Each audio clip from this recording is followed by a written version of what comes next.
you.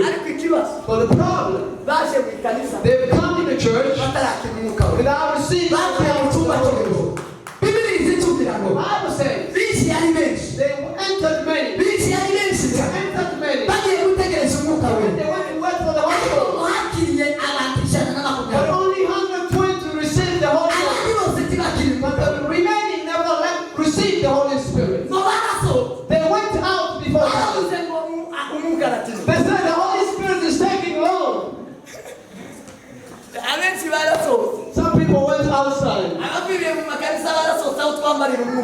Some people they went out to receive power. When do we receive the power of the Holy Ghost? In the meditation.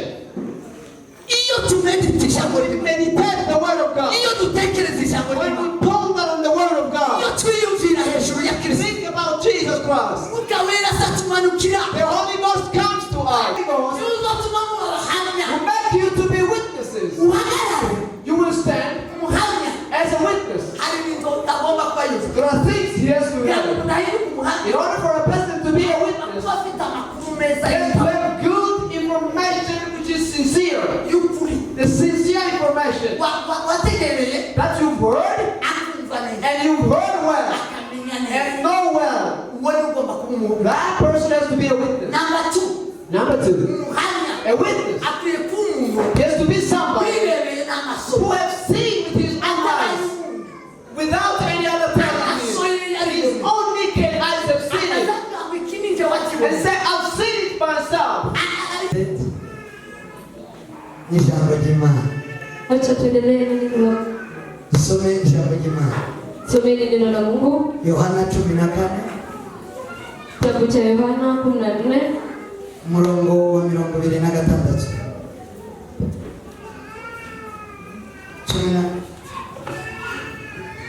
John chapter 14. 26. Ariko umufasha ari we Mwuka Wera. Yego. 14:26. Yes. Ariko umufasha ari we Mwuka Wera. Yego. Uwo Data azatuma mu izina ryanjye. Niwe uzabigisha byose. Abibutse ibyo nababwiye byose. Umufasha nzatuma niwe uzobigisha byose. Abibutse n'ibyo nababwiye. Amen. 16:15. Muri cyo gitabo. Psalm book 16:13. Ibyo Data afite byose ni ibyanjye. Nicyo gitumye mvuga nti azenda ku byanje abibabwire umuntu. Subiramo. Ibyo Data afite byose ni ibyanje. Nicyo gitumye mvuga nti nze azenda ku byanje. Ibyo Data afite byose. Everything that the Father has Ni ibyanje. is for Jesus. Nicyo gitumye mvuga nti That's why Jesus said, azenda ku byanje abibabwire. the Holy Spirit will take of mine and give it to you.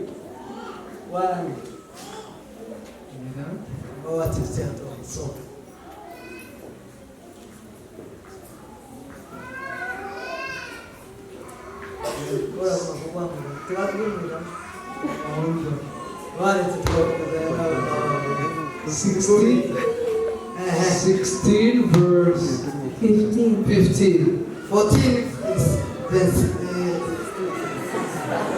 16, 13. 26. 14, 26. Okay. 14:26. But the Comforter, which the Holy Ghost, whom the Father will send in my name, shall teach you all things and bring all things to your remembrance, whatsoever I have said unto you. Amen. Amen. Receive the word of God.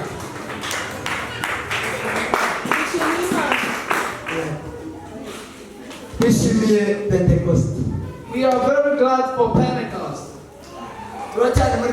We are still in Pentecost. The things that I received in Pentecost, from Sunday like today, batangaje ko dufite Pentecost. That's the day we announced that we have Pentecost. Nahise ninjira muri Pentecost. I entered straight in Pentecost. None nzona nawe muri Pentecost. Therefore, the things I received in Pentecost, Umwanya wa Pentecost wabaye muto. the time of Pentecost is very small. Nzabikomeza. I will carry on with it.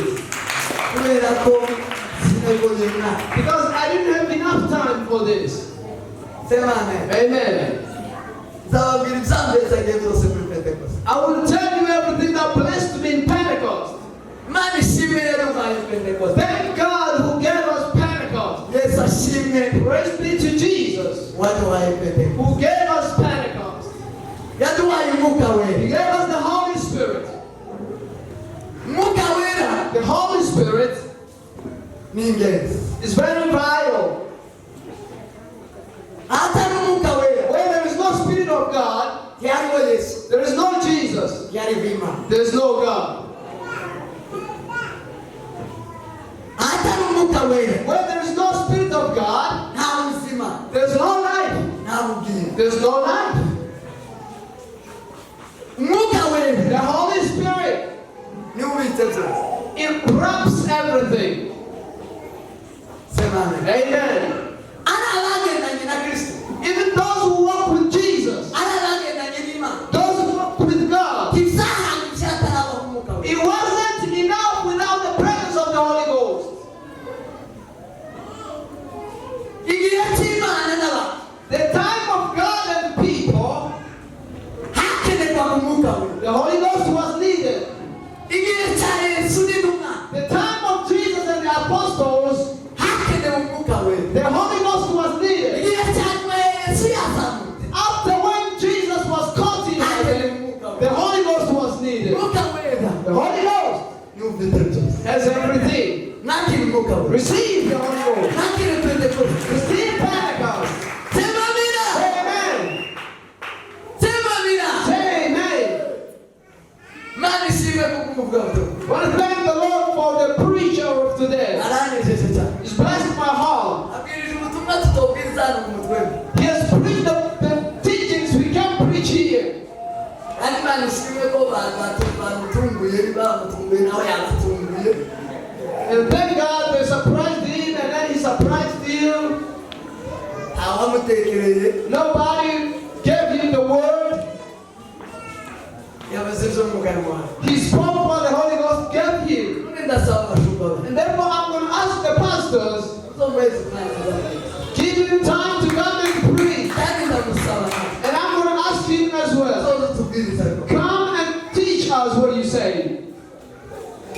Ubumwe n'amahoro. Togetherness and peace. Nari ngaruka mu masengesho. When I was in prayer, Sitiriya ndasenga. and I prayed when I was there, Mari Imana irambuye. and God told me, Mugarama. the Holy Spirit told me, Arambwira ngo ikibuze mu matora. what is missing in churches Ni ubumwe. is unity. Urukundo. Love Rwaraje. is expired, Rusigara ku minwa. and it's only on the lips Rusigara hano mu maso. and only in the eyes. Kandi ubwo And that si urukundo. is not love. Ni ubujyanye. It is hypocrisy. None genda mu nyigishirize abantu. They will tell my Mu people, nyigishirize ito. teach my people, Urubwira ubumwe. and tell them the unity. Urubwira urukundo. Teach them love. Ikizana ubumwe. What brings unity?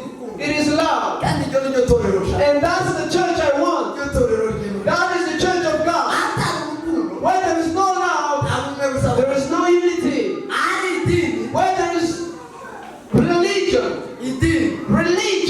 customary stuff, Imico ya the customs of religion, wazagaragara ubujyanye. there is always hypocrisy, Hakagaragara inzoga mu bwoko mu maso. and there is love of the eyes and lips, Mu bwoko buri. and on the lips. Ariko itorero ryuzuye umwuka. But the church filled of the Holy Ghost, Urisarirangwa n'ubumwe. they are manifested by unity, Ivuga ko umuntu hari urukundo. meaning there is love in here.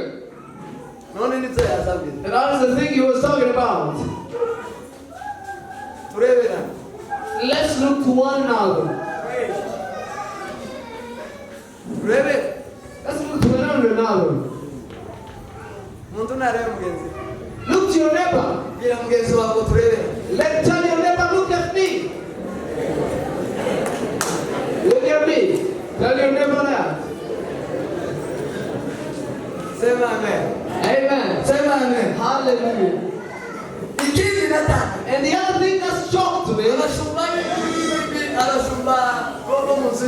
pastors in the house of God, they are like pastors of the sheep. The pastor or the shepherd of sheep and cows, or a cowboy, or a maiden.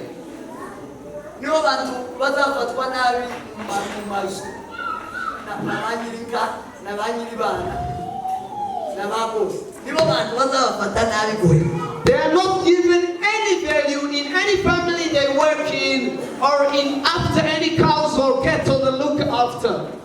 And they are pagans.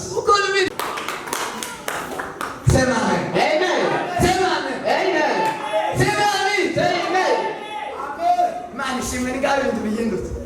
Praise to God. Things are changing. Things are changing. We are changing. Subiza ibintu mu buryo. Changing things. Iravuga uvuge ngo ndahindura. Say, I'm changing. Turahindura mu izina rya Changing Yesu. because in Turahindura mu izina rya Yesu. Turahindura mu izina rya Yesu. Turahindura mu izina rya Yesu. Abashumba bacu ni abashumba. pastors, they are pastors. N'aba. They belong to us. Ntibongere kuba abashumba nk'abarya abantu. Not like cowboys. Amen. Amen. Amen. Amen. So ubona akantu keza wamukefuriza mugenzi wawe. And when you see something good, wish it to your neighbor. Akakubera pastor. You say this can be good, can be the pastor. Akakufasha pastor. This can help pastor. Uzongera umwishyura sana. You will receive an incredible blessing. Twari mu ijambo ry'Imana mu gatondo. We were in the Word of God in the morning, Tuvuga hejuru y'imbaraga z'Imana. talking about the power of God, Imbaraga z'Umwuka wera. the power of the Holy Spirit. Umwuka wera The Holy Spirit ni imbaraga. is the power. Ni imbaraga. Is the power. Umwuka wera ni imbaraga. The Holy Spirit is power. Kuko Bibiliya yavuze ngo As the Bible said, icyakora muzahabwa imbaraga. but you will receive power Umwuka wera n'abamanuka. when the Holy Spirit will come to you. Muzaba abagabo bo You will be made to witness for me. muzaba abagabo. You will be made. Hari ikiza kigira umuntu kuba umugabo. There's something that makes a person to be a man. Iyo Bibiliya ivuga umugabo. When the Bible speaks a man, Iba ivuga umuntu udafite ubwoba. it speaks about somebody who has no Iba fear. ivuga umuntu mature. It is speaking about a mature person. Iba ivuga umuntu ushobora kuvuga ibyo ahagaze. It is speaking about somebody who can speak what he stands on. Harimo abana. There are kids. Umwana A kid ni umuntu ukangwa ufite ubwoba. Ufite kubavuga. somebody who can be terrified by anything. Cyo gituma Bibiliya yacu y'Ikinyarwanda yakoresheje kuba umugabo. That's why our Bible, our translation is to be a man. Utegekanye.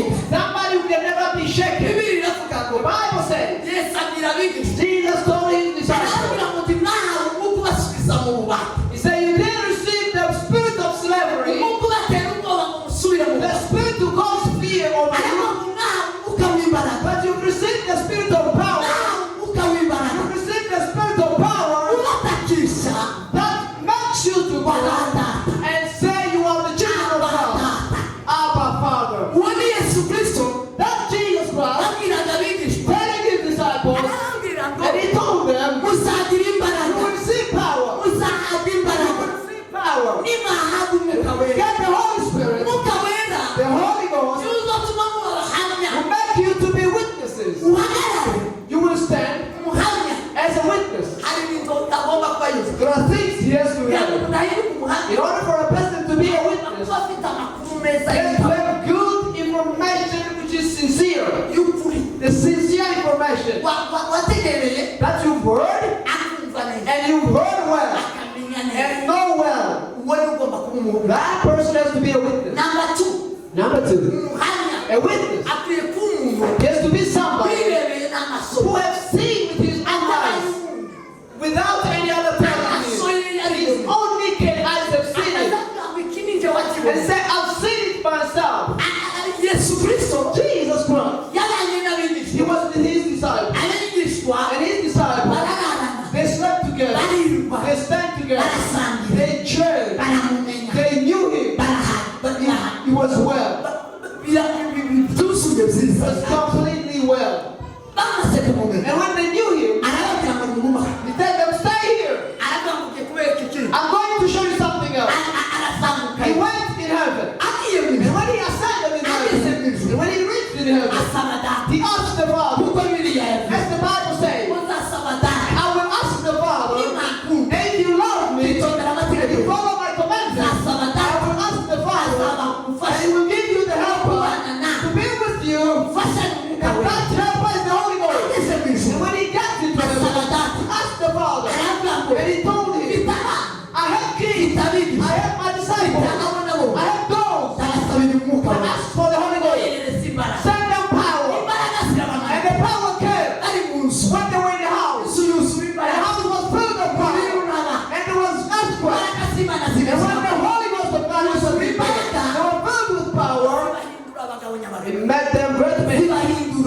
it made them, zibahindura abahamya made them witnesses. bari bafite bari buzuye kuba abahamya They were filled of witnesses. ibyo bari buzuye kuba abahamya The things that were filled. petero yarabivuze Peter said it arabigisha when he was teaching. aravuga ngo And he said, ibi tubabwira what I'm telling you, turabwira yesu I'm kristo telling you Jesus, wewe ukakwita the one you killed, n'abanze the one you crucified, ukamwita and you killed him, and you died, akarara ikuzimu and he gatatu slept in the grave for 3 days, and he rose again. asutse And when he rose, he arazamuka ascended, aja mu he ijuru went to heaven. yari He yaradusezeranije told it to us. iz'umwuka wera The things about the Holy Ghost, umwuka wera the Holy Spirit, wamanutse came. nizo zibimwamirebera What you can see today. zimamira zimamira Hallelujah. nizo zibimwamirebera What you can witness today. n'imbaraga It is the power. n'imbaraga It is the power. umwuka wera The Holy Spirit. n'imbaraga It is the power ishoboza umuntu that enables a person gukora umurimo to w'imana do the work of God, gukora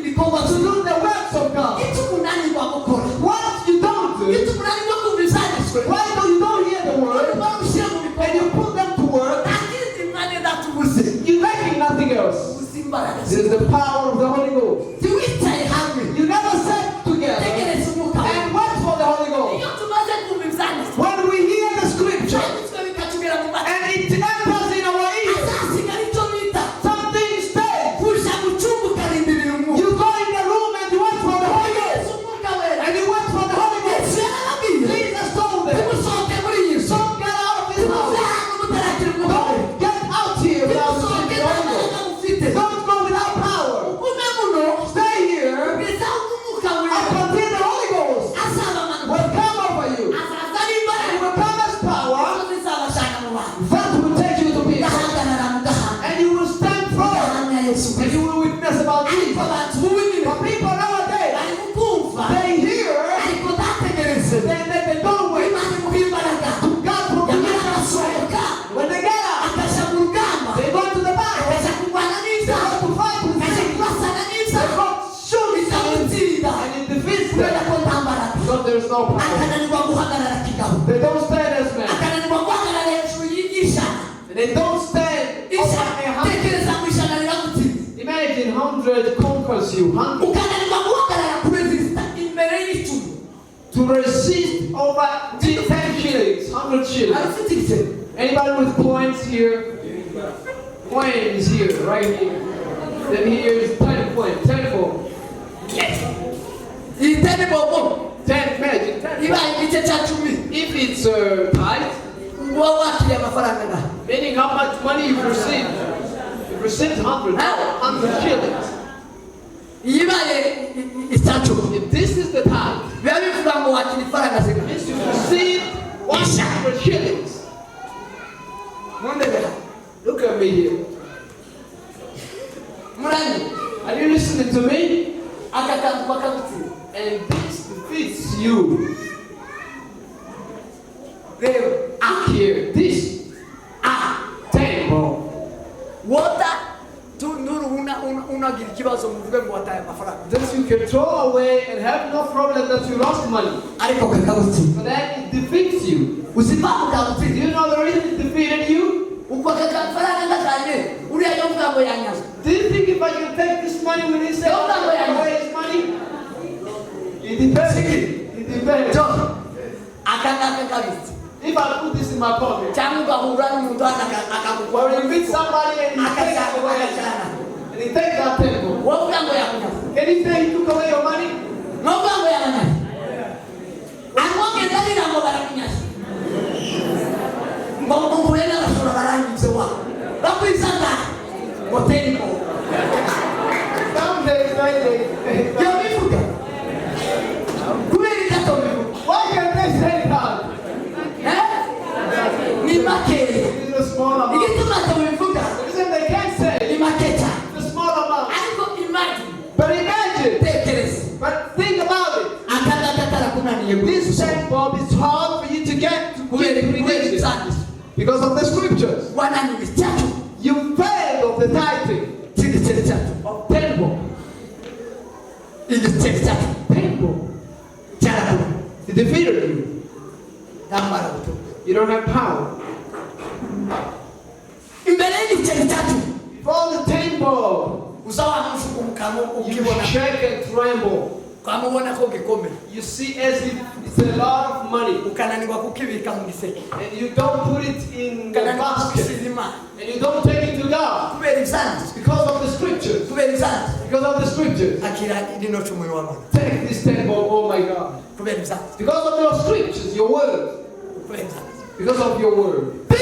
The Bible iravuga ngo says, sema amen amen. umwuka wera n'abamani When the Holy Ghost will come over you, wazabigisha He will teach you. He azabigisha will teach you. He azabigisha will teach you. He azababwira will tell you ivyanditswe the scriptures. bira mugenzi wawe umwuka azatubwira ivyanditswe Tell them the Holy Ghost tells us about the scriptures. mubwira ngo ni ivyanditswe The holy writing. icyacumi The tithing. n'amaturo The offering. ivyanditswe What is written? ntabwo ari ibyo kuvuga ngo nderetswe Not like I saw vision. I see vision. zanditswe Written word. ivyanditswe Written word. icyanditswe n'umuco What is written in here nicyo umwuka azi is what the Holy Ghost is coming of. niko bibiliya yavuze That's what the Bible is saying. yavuze ngo umwuka nazi Then when that Holy Ghost comes, wazabigisha He will teach you. He azabigisha will teach you. azaba umwarimu He will be your teacher. azabigisha He will teach you iby'ijambo ryawe the things of my word. ngo kuko atazavuga ibye Because He's never going to talk of His. atazavuga ibindi He's never going to talk other things. atazavuga iby'abantu He's never going to talk about the people. azavuga ibyanditswe He will talk about the written word. azavuga iby'ijambo He will ry'imana talk about the things of God. abuzuye ijambo umwuka we Fulfillment of the word of God. n'ababasha kuvuga They are the people ibyanditswe who can speak the n'abuzuye gospel. ibyanditswe The people who fulfills the written word. umwuka we The Holy Spirit n'imbaraga is the power ziduhesha that gives us. guhagarara imbere y'ibisenge Stand before the queen bakibwira ngo tudutegeke and we say, don't rule over me. urava mu icyacumi You will be the tithe urava mu gutunga abapfakazi to support widows. itorero It is the responsibility of the church. iravuga ngo The Bible says, itorero nyakuri the true church, idini nyakuri the true church, ngo nibifashe imfubyi n'abapfakazi what helps poor and kandi widows, bikezwa and it gets more righteous. kama ukabira umushahara And you take your salary, ufata mu mushahara say your son, my salary, urimo yesu you have God, urimo abapfakazi you have widows, urimo n'urugomo and my family. urimo abakene And poor as well are included. tuntegeke Don't rule over me. kubera ishaka umwuka we Because of the power of the Holy Because of the power of the Holy Spirit. sema Amen. yagera ku ihuzu And when he gets to the clothes, akavuga ngo wahuzu he said, you clothes, tumkwiriye you don't fit me. uri ihuzu y'abana y'imyaka ibiri You belong to the kids of two years, uri ihuzu y'abana y'imyaka cumi and for 10 years, mfite 25 and I'm 25 years. none ubwo mfite 25 Now that I'm 25 years, siri kwambara ngo nza nicara mukuru I'm not gonna wear you and be pulling you everything. so kurasa Will you grow up clothes? ndavuga mwebwe I'm talking about you. aba bafite 20 They are 20. something They are 20 something.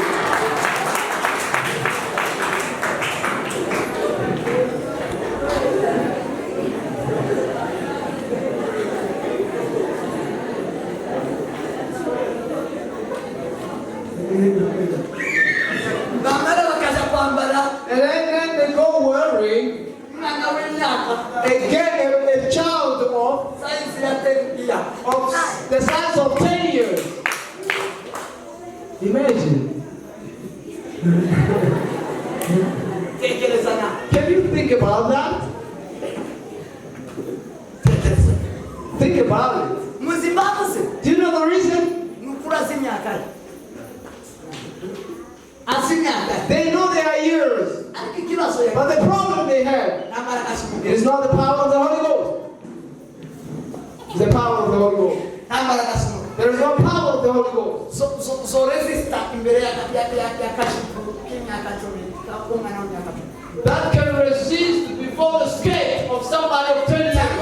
umwana w'imyaka umugufi Or somebody who is very we short. ni muremure You are tall, noneho yareba and when you look at it, ese mukeneye mwese muzaba do you want to be short? abakobwa bose n'abagore mukeneye kuba bagufi Do you want to be short or girl? uzamwambara ibyo abagufi gute abagufite urahari Why then do you put the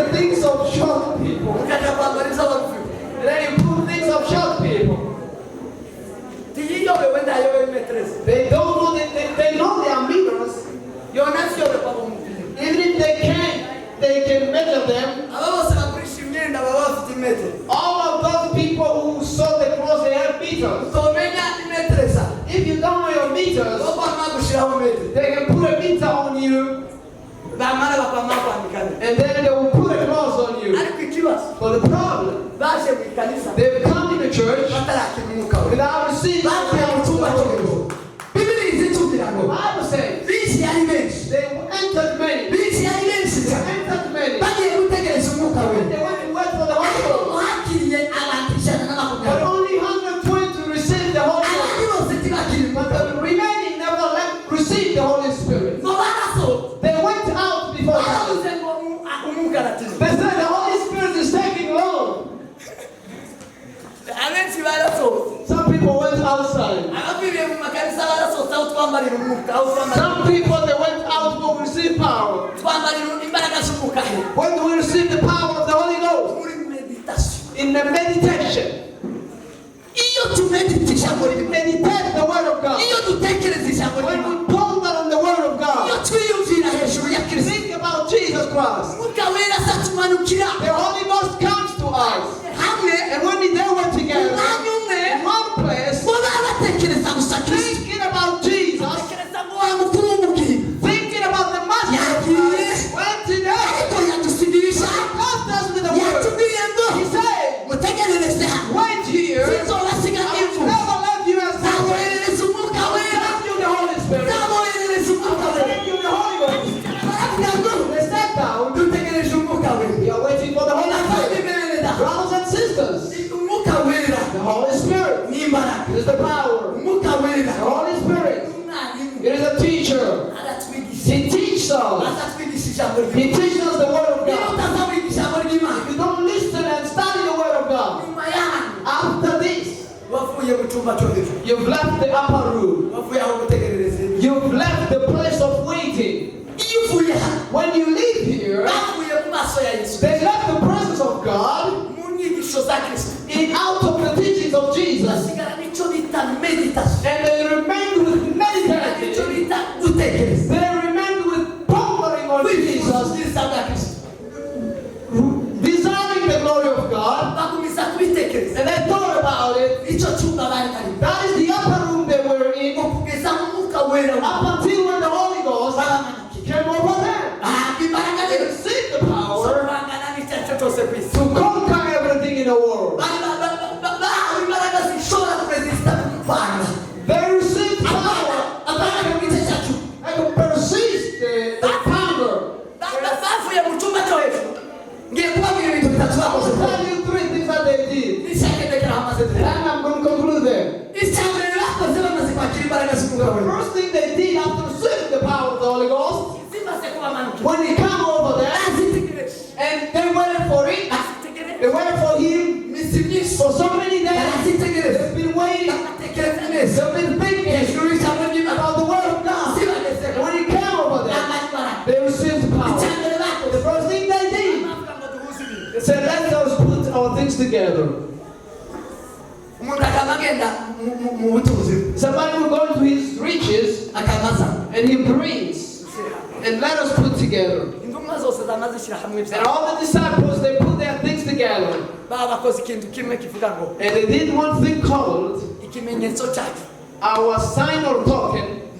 It is love. And the second that they did, they chased poverty. With finishing poverty. What we brought together, nothing belonging to a person here. But there's something of the left ones. Somebody left something. Should come and take some. Hello. Are you listening? Power of the Holy Spirit, what they did to them, the work of the Spirit is to put things together. Put things together. The token of love. They put together for everything, so that nobody will be hungry, nobody will lack anything. We will all be equal as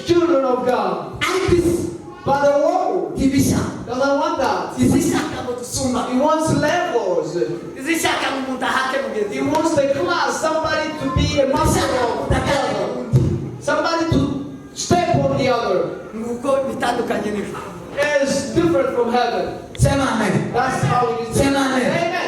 Icyaka icyo ni cyane. That was the first thing. Bahawe imbaraga zituma bafata ibisabo byose. Receive power to take care of the people. Bituma kunanirwa gutanga imishana ryo mu bafata. The reason it's hard for you to give Nta mbaraga z'umwuka wera ugira. because there's no power to work. Bituma unanirwa kubakira Imana. The reason you don't build for Nta God, mbaraga z'umwuka wera. there's no power of the Bituma Spirit. utareba ubukene bwo mu ikanisa. The reason you don't look the Uvuge ngo akanisa ngo uzoza ukena uzofata mu byanjye. church and take you. Niba ari ikintu bikene If there's something needed, ibyanjye biri tayari kuna mind is ready to do this. Sema amen. Sema amen. Amen. Kuko twari kuba batayari mu nzu y'Imana n'ibyacu byose. Igikenewe cyose mu nzu y'Imana. Bakaza bavuga ngo kwa Nyamahoro nico niho kiri. Akamoko mwake niki. Ipanyi iwanje niho. If they say something, Nyamahoro akamakizana we bring it and n'ababisha appear n'abakawe and cover, bose bakamazi. and they will bring it all of them as a family. Muri ibyo mushimisha rero. Set them sing right here. Ayaga ngo nje wa. They say, I belong to you. Muri ibyo tunze cyane. Everything of mine is yours.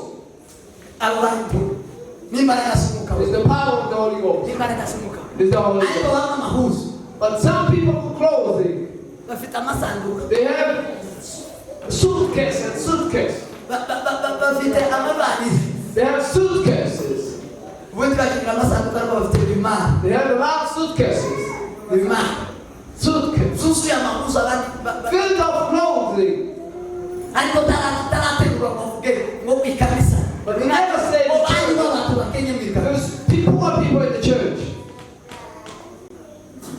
Imbaraga z'umwuka wera. The power of the Holy Ghost. Icya kabiri imbaraga z'umwuka wera The zari second thing that the Holy Ghost power does, zabahaye kuvuga ubutumwa give them the utterance kuba bumva to all that could hear them kubataho.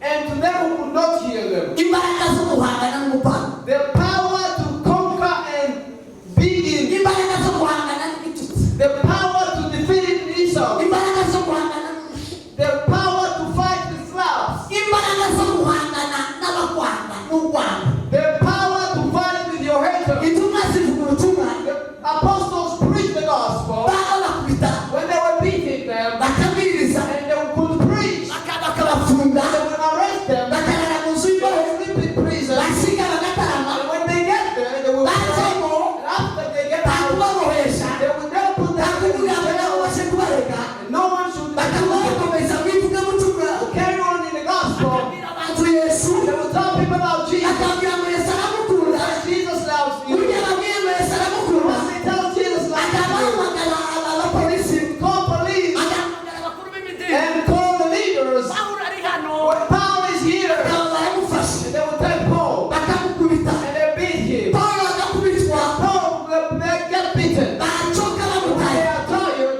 yunamuka And when he gets up, akavuga ngo Yesu Kristo ni umwana he says, Jesus Christ is akabwira Lord. abantu ngo nimwihanire And he tells people, repent, nimwihane nimwihanire repent, nimwihane ibisaku byawe repent your sin. agasoza agafata bibiliya akavuga And he ubutumwa takes the Bible and preaches the good news ariko again. mwebwe But you, ikiguni kigaragaza ko nta mbaraga when it z'umugabo shows that there's no power of the bari Holy mu Ghost, kugamba gusa if they gossip you, twavuga na mwene if I speak with my brother here, if we speak Harera, and he knows it, Apostle na kiziga and Akizika, they spoke about me. umazosanga I'll utandagara never get into that church anymore. umazosanga utandagara I will see, they will see if I will get there. Hallelujah. akamakora kuri manira And he would touch Mandragaba, akavuga ngo manira and he said, Mandragaba, kosa tubagaramira akati can we stand in that church again?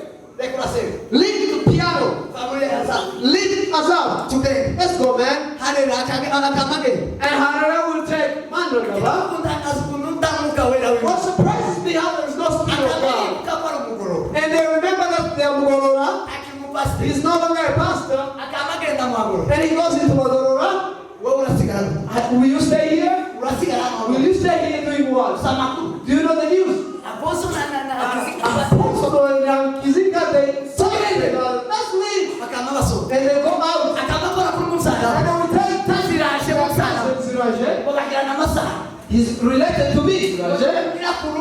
The granny, she was in Dahua. How can you stay here? What will you stay for? Let's leave, man. And Ziraje, how can I leave my family? Brother, Dahua, let's go. Dahua, they go. Oh man, there's no power. There's no power of the Holy Ghost. There's no power of the Holy Ghost.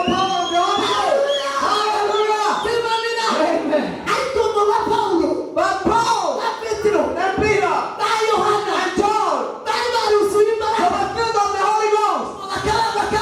And they could preach. And they would beat him here. And they go to the outside. And then they preach again. See, there's nothing that can take us out here. Nothing can take us out of this world. Nothing can take us out of this world. Habakkuk said, what can separate me with the love of God? What can separate me with the word of God? What can separate me with worshiping God? What can separate me with God? Is it insult? Is it losing somebody? Somebody, when they lose their choose down, they say, you know what? They bewitched him. You know that? You know that? And his wife. Were they not at your home? Were not they? They were there. They were here to greet us. No, to greet your brother. They are the one who preached your daughter or your son. Oh, sure. Are they one who preached my son? And live with examination, his wife in the church? He died in Giturai. There's somebody who left the church. He left the church because there is a witch in the church who bewitched his son. Both of them, they are not pastors. That witch, she's in the church, just in the church. She's a member. And the one who was bewitched, she's also a member. And then the prayer warriors, whatever they told him, the person who's bewitching you is a Rick here. And then he got angry mouth. Not live with a Rick who's bewitching me. He took his wife and daughters and they went outside. But the Rick is bewitching them. He's in Giturai. Over here in Giturai. He came to tell me I was in the office. Listen how to like the power of the Holy Spirit. The consequences of the lack of the power of the Holy Ghost. Lacking the power of the Holy Ghost. Think about church. What can take you out of the church? What is taking you out of the world? Nehemiah, they called. They said some about the world. They said, what can take us out of the world? What can take us out of the world? What can separate us from the work of God? And he said, one hand should build, and another hand held the weapon. Weapons. When the battle comes, you will fight with it. What power do you have? Apostle Paul wrote in Ephesians. He said, what remains there? Put on all without being defeated. You gotta put on the weapon. Have on the weapon. Before you sound, for majesty, for worship, stay and hold the work of God. You holding the work of God. You holding the work of God. If you hold it, put on the power of the Holy Ghost. The power of the Holy Ghost. Get them to stand before their enemies. Before their enemies. And imbaraga z'umwuka wera Power of the Holy zo Spirit. zituma tudasabira abanzi ngo bapfe It's what causes us not to ask for enemies to die. tuba tubasabira ngo nibarame We ask that they should live long kugira ngo babone imbaraga z'Imana and see the work of God in our lives. sema amen Amen. igihe kimwe tutaramara imbaraga z'umwuka wera One day when we were still vagabonds, ndi kumwe na Reverend I was with Reverend muri iwacu mu Rusaka back home. abantu benshi bari babizi So many people didn't know twebwe that twaza dusenga we were praying tuba tukerekwa abarozi and we could see witches in visions. twaza twe It was serious. We could see them in visions.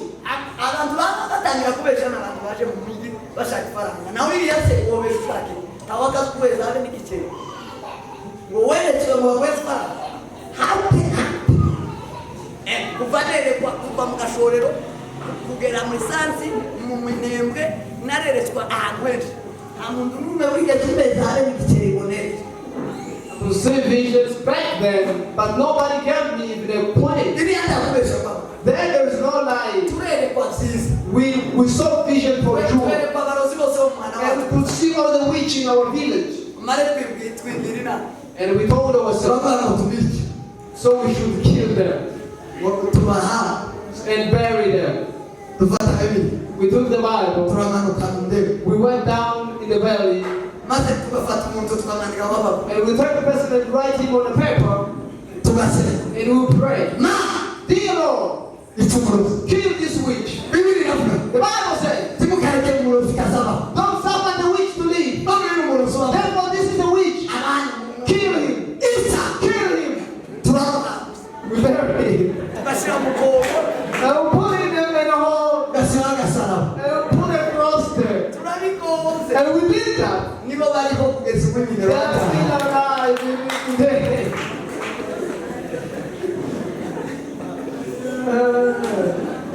There's another one I went repeatedly like ahubwo 3 ni aho times. unaza mwongera iminsi yo It's kubaho like I was giving him half more days to live. arakomeye azaniye habe n'umutwe He's very strong and he doesn't even cry for headache. ntasa n'amanuka ngo aje kubwira bazi malariya Not even he doesn't feel any headache. Absolutely nothing. arakomeye She's very strong.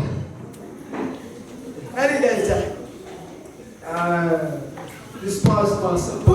kubura imbaraga z'umwuka we Because of the lack of the power of the Spirit of usenga God. amasengesho atari You break long kinds y'ubwoba of abishyuye imbaraga z'umwuka we filled of the power of God. They don't have fear. intumwa The apostles, zivuga ubutumwa they preach the gospel. zivuga ubutumwa They preach the gospel. icyagatatu The third, ndangiriza as I'm finishing, ibindi nababwiye ngo nzobibabwira I told you I'll tell you others.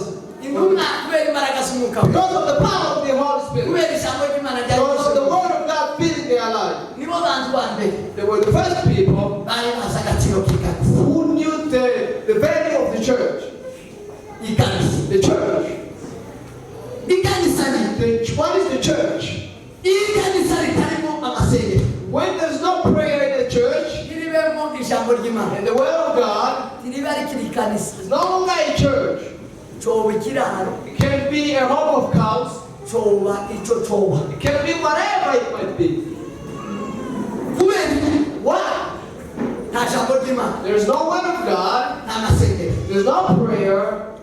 amakanisa yose y'intumwa All the churches of the apostles. yakaza yandikwaho ijambo ryitwa It was the word written was written. iyi ni inzu y'imana This is the house of God. yo gusengerwa It is a house of prayer.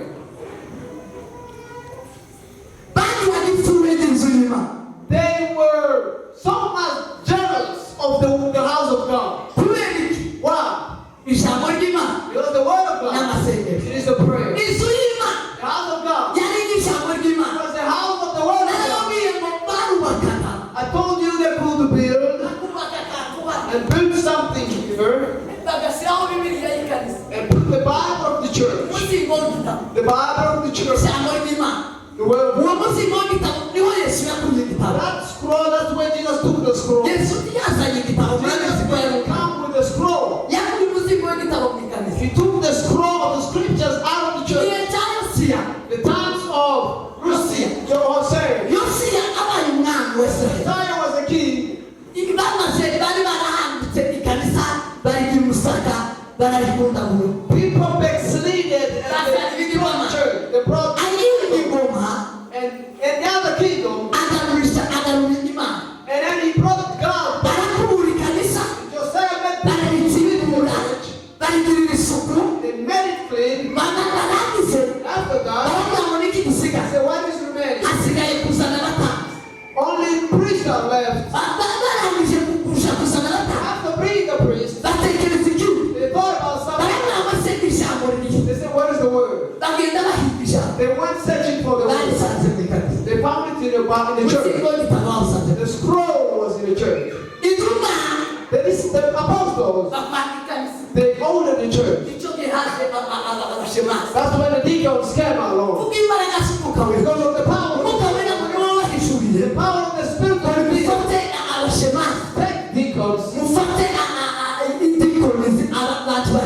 Take 7 people. Fill of the Spirit of God. Filled with wisdom. And pray over them. Tell them to care for people. And you should care for the church. And they remain with praying, studying the word of God. Amen. They remained with praying and preaching the word of God. The pastors of today, the church of today, there's no word of God. There's no prayer. Why? There's no power. The power of the Holy Ghost gives us the prayer. Told you in the morning, he took Jesus. You can go and pray without the power of the Holy Ghost. You can read without the power of the Holy Ghost. That's when you start reading, you slumber. When you want to pray, guess hard. Sleeping here, it's hard. Going to prayer, it's hard. There's no power of the Holy Ghost. See the power of the Holy Ghost. Read the word. That's when you'll be known by God. The Holy Spirit, it is God. The Holy Spirit is God. The Holy Spirit is God. If you don't have the Holy Ghost, you don't have God. If you are not filled of the Holy Ghost, you don't have God. When you read in the book of John 4:24, say God is the Spirit. They who worship Him, worship Him in the Spirit and truth. John 4:24. Say God is the Spirit. They who are not filled of the Spirit, they don't have God. You never see God. Be filled of the Spirit of God. That's when you will get God. That's when you will receive God. God bless you.